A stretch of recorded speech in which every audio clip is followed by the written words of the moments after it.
அருமையிலும் அருமையாக பிறவி கிடைக்குது, அதில் கருணையுள்ள மனிதரைத்தான் பெருமை அழைக்குது.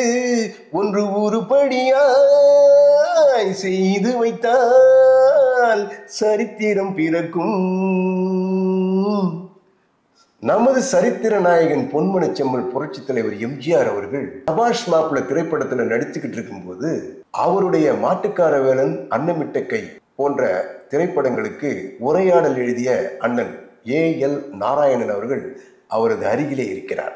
ஷூட்டிங் நடந்துகிட்டு இருக்கு.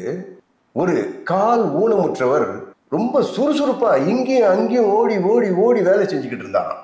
நமது பொன்மனச் செம்மல் எம்ஜிஆர் அவர்கள் அந்த தொழிலாளியை அருகிலே அழைத்து பாந்தமாக விசாரிக்கிறார். உங்களுக்கு கால் எப்படி இது மாதிரி ஆச்சு அப்படின்னு கேட்கிறாரு.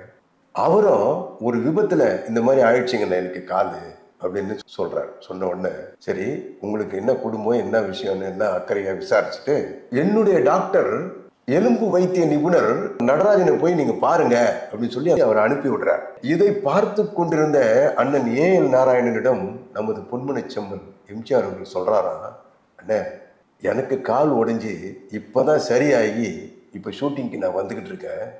என்கிட்ட பணம் இருந்தது, காலை சரி பண்ணிக்கிட்டு வந்துட்டேன். அந்த ஏழை தொழிலாளி எங்கே போவார்? குடும்பத்தை நடத்தணும், குழந்தைங்கள பார்க்கணும், சோறு போடணும். அதனால் ஊனமுற்ற காலோடு வந்து வேலை செய்கிறாரு.